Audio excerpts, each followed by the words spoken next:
টাঙ্গাইলের মধুপুরে সংসদ সদস্য আব্দুর রাজ্জাকের সাথে দলের সাধারণ সম্পাদক সারোয়ার আলম খান আবুর মতবিরোধ এখন প্রকাশ্য।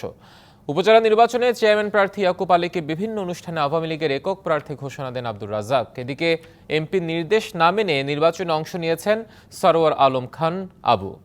ভোটের মাঠে আধিপত্য ধরে রাখতে মরিয়া তার অনুসারীরাও। আসন্ন উপজেলা নির্বাচনে আওয়ামী লীগ দলীয় প্রতীকে নৌকার নির্বাচন না করার পাশাপাশি কাউকে প্রকাশ্য ও মৌন সমর্থন না জানানোর সিদ্ধান্তে কঠোর হুঁশিয়ারি জারি করে দলটি। তবে এ সিদ্ধান্ত মানছে না খোদ আওয়ামী লীগের সভাপতি মণ্ডলীর সদস্য ও এমপি ডক্টর আব্দুর রাজ্জাক। তার নির্বাচনী আসন মধুপুরে অনুগত ইয়াকুব আলী ও ধনবাড়িতে খালাতো ভাই হীরার পক্ষে প্রকাশ্যে অবস্থান নিয়ে দিচ্ছেন উস্কানিমূলক বক্তব্য।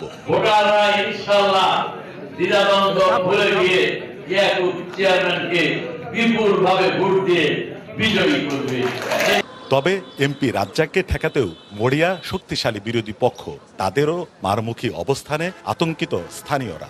আলম খান আবু সাহেব তার গুন্ডা বাহিনী দিয়ে আমার হসপিটাল ব্যাপকভাবে ভাঙচুর করে। এটা সবার ভিতরে একটা ভয়, আসলে নির্বাচন কিন্তু সঠিকভাবে হবে কিনা। অদৃশ্য শক্তির কারণে পক্ষপাতমূলক আচরণ করছে নির্বাচন কর্মকর্তা ও পুলিশ।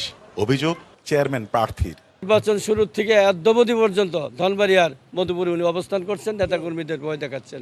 মাননীয় সংসদ সদস্য ডক্টর রাজ্জাক ওসি সাহেব গ্রহণ করে নাই, মামলা নেন নাই। সব অভিযোগ অস্বীকার করে অপর প্রার্থীর বিরুদ্ধে পাল্টা অভিযোগ আরেক প্রার্থীর। আমার লোকজন তো ওইভাবে যাওয়ার কথা না। ক্লিনিক ভাঙচুরের পরে তারপরে যথারীতি ওরা এখানে আসছে। পুলিশ মোটামুটি একটা ব্যারিকেড করছিল, সেই ব্যারিকেড ভাঙ্গে আইছে এই আমাদের পার্টি অফিসে তারা আক্রমণ করছে। একটি চক্র পরিকল্পিতভাবে এসব নোংরা কর্মকাণ্ড করছে বলে দাবি পৌর মেয়রের। তার বিরুদ্ধে যত কিছু বলে সবসময় তারে ইন্ডিকেট করিয়া আবুকা সবসময় অন্যায় এবং মিথ্যা বানোয়াট কথা বলে সবসময় সে। সংঘর্ষকে তুচ্ছ ঘটনা আখ্যা দিয়ে এ বিষয়ে ক্যামেরার সামনে কথা বলতে রাজি হয়নি মধুপুর থানার দায়িত্বপ্রাপ্তরা। এদিকে ভোটারদের আতঙ্ক কাটানো ও ভোটের পরিবেশ সুষ্ঠু রাখা তার দায়িত্ব নয় বলেও দাবি নির্বাচন কর্মকর্তার। আমিও বলবো এটা তুচ্ছ। আমরা কেন আছি? আমরা নির্বাচন পরিচালনা করছি। আমরা কি ভোটারদেরকে ধারে ধারে গিয়ে ভোট কেন্দ্রে নিয়ে আসবো?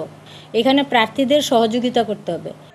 গেল মঙ্গলবার রাতে চেয়ারম্যান প্রার্থী সারোয়ার আলম খান আবু ও এমপি সমর্থিত প্রার্থী ইয়াকুব আলীর অনুসারীদের মধ্যে সংঘর্ষের ঘটনা ঘটে।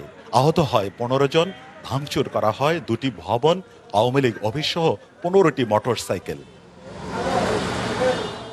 Sohel Talukdar, DBC news, Tangail.